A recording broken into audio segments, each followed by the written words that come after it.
Ladies and gentlemen, welcome back to Gaming with me, Tony Mo. Actually, let me start that over. Agents, welcome back to the Dark Zone with Tony Mo. I've never actually said it that way, and I don't really think that's the vibe of the Dark Zone or the vibe of a surviving solo agent in the Dark Zone. But you know what? Deep down, I've always wanted to be one of those like late-night campy horror show hosts like Elvira or Sven Gulli. I think I look better than Sven Gulli. He's not that attractive, I gotta be honest. It's that face. But Elvira, she's definitely got me beat, especially considering her age. So I'm gonna go back to doing what I do best. Let's talk about The Division. More importantly, let's talk about my experience revisiting my old friend, the Dark Zone. Let's start by just kind of listing the problems that the Dark Zone had post 1.4. I think the biggest one that everyone will agree with is that it was the only place for players to go to acquire high-end endgame gear. Basically the only way to up your gear score so you could head back out into the co-op and single-player world to do weekly challenges, daily challenges, and of course the incursions. That meant that a large portion of the player base was forced to go into an environment that was PvP and PvE and partake in activities that they had no interest in. Some people don't like PvP. They don't like the rogue elements of the Dark Zone, yet they had no choice but to go there if they ever wanted to run some of their favorite PvE activities. Obviously, an issue. Caused a lot of problems, and that was really just the tip of the iceberg. Bugs, balancing issues with weapons, PvP balancing issues, AI balancing issues, and of course, a lack of loot. There's barely any loot dropping in the Dark Zone. It was the only place that we could go to acquire endgame loot, but it dropped maybe 1 or 2 pieces every 5 or 6 hours. I remember being happy when 1.3 came out and I got 2 pieces of yellow gear in a 2-hour session. Now I look back at that and I'm like, yeah, that still sucked. In fact, I remember saying that sucked about a week later when I was like, yep, nope, still broken, still sucks.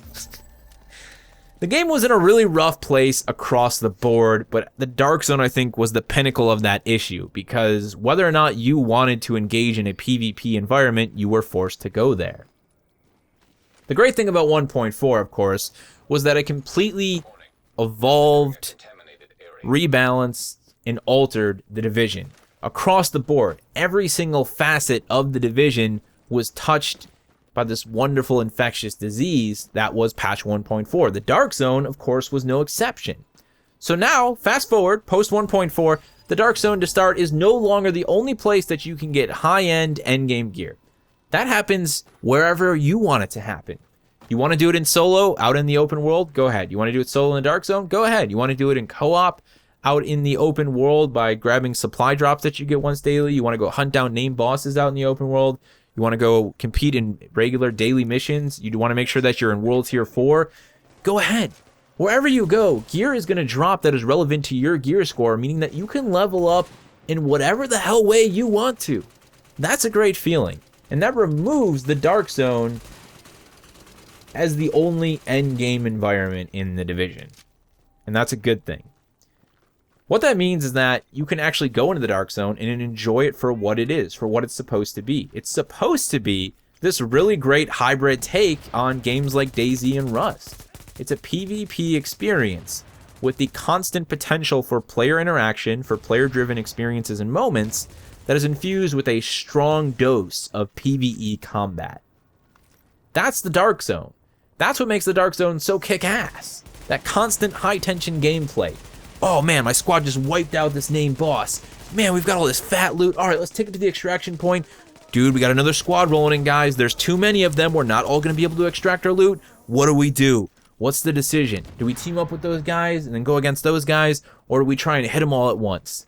The Dark Zone's freaking awesome when you really think about what makes the Dark Zone. The Dark Zone, it's fantastic. Unfortunately, all of that wonderful sauce was buried below a really deep layer of foul, stale dumplings. That was all of the issues with the Dark Zone. Now that they're removed, the sauce is there, it's cooking, and it's wonderful again, and you can appreciate it for what it is. That was my experience with the Dark Zone in a nutshell. It was great to be back. More importantly, it was great to have loot actually dropping. I guess that's the second big thing about the Dark Zone, is that much like the rest of the Division now, it's been infused with some Diablo 3. There's loot dropping all over the place. It's no longer a matter of going to the Dark Zone and walking out after a 3-hour session with 4 pieces of high-end loot that don't even fit your current character build. Now, you go in for an hour, and you're going to see at least 10 to 12 loot drops, depending on who you kill and how fast you kill things, or if you're solo or with a group of friends. You're going to see high-end loot drops, of course, that are gear score relevant based on the world tier and your current gear score. It's up to you then to select the best pieces of gear, the gear that you want, that you might use to build out your next agent build, or to finish off your current agent build. Maybe you're working on a high crit, sniper rifle focused agent. Well, you can acquire the gear that you need for that. You can get the armor that suits you, that adds critical hits. You can get weapon attachments that add critical hits. You can do all of that in a couple days' time now. It's no longer this 1 or 2 month process. I remember when I was actively covering the game, I had a whole list, 7 different agent builds that I wanted to create based on the abilities that the game gave to me. We did the Saboteur. I think we did like an all-around character.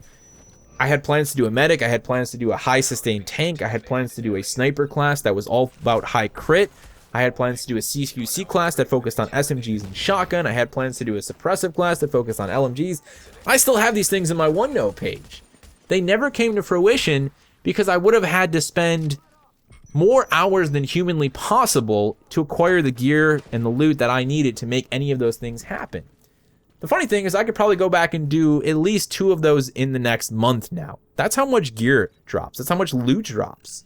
It's a really great feeling. And again, it removes all of the unnecessary frustrations from the Dark Zone and lets you focus on what matters. Engaging in PvE combat, worrying about other players, dealing with the high tension scenario of extracting your loot. All of the things that give the Dark Zone value are now there. They're exposed. They're at the core. They're the first thing that you taste when you head into the DZ. And that's a really, really outstanding feeling. There's one other thing that they've done. It's a small change, but it's gone a long way for me. You remember those regular crates that you used to open in the Dark Zone that would give you blue items, and then eventually they put purple items in at least? They didn't require a key. You would just open them and you get some crap purples. Usually you would scrap them so you could use it for crafting supplies. Those now are guaranteed to drop, once again, based on your world tier and your gear score, a relevant actual Dark Zone supply cache that has the potential to have items inside of it. Weapons, gear, again, that will be relevant to your gear score. It's like finding a Christmas present inside of the Dark Zone, but knowing that you can't open it because you have to decontaminate it. So you pick it up and you're like, shaking it around. What's inside, man? I think it's an M60. It sounds tactical. I'm putting a laser sight on that baby. It's this really great risk and reward element. It's super small, but it adds a layer to the looting system. Because now I go in, I can walk around and pick up 3 of those supply caches, and I can make the decision then, do I take that shotgun with me? It's not tactical, so I can't put a foregrip on it. Or do I leave it behind and take one of these supply caches and hope that one of them has the weapon or the piece of gear that I'm looking for? Wonderful, wonderful small chains. Adds a lot of value to those free crates. And all in all, increases the player satisfaction behind the reward system. 1.4, man. What an update.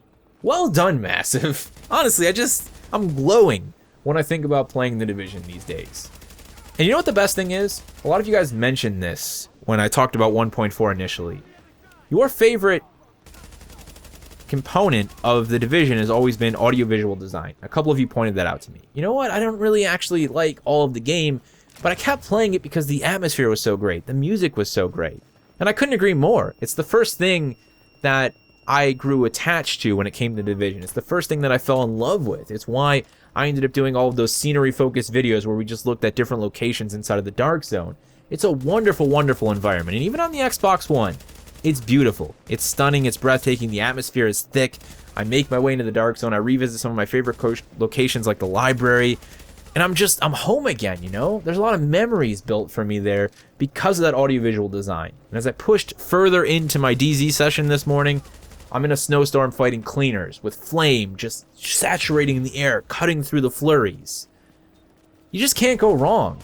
And when all of the bad stuff, for the most part, has been stripped away and removed, you can appreciate that tenfold. And the Division falls back in my lap as one of my all-time favorite games ever made. And that's strong words. That's strong words for sure. Now, I can't speak too much on the actual player versus player balance in the Dark Zone. I haven't had any experiences with PvP combat. we do have a really smart world tier and gear score system now. So I feel like it's going to be in a good place. I also noticed a lack of SMGs. They're not really prominent anymore. Everyone had an SMG back in the day. I'm seeing people with LMGs, assault rifles. Variety seems to be at play.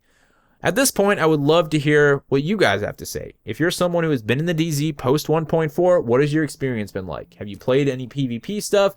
Have you dealt with other players? How does weapon balancing feel to you? How does the gear score tier balancing feel to you? Please share your thoughts down in the comment section below. Other than that, thank you guys so much for watching, and I'll see you in the next one.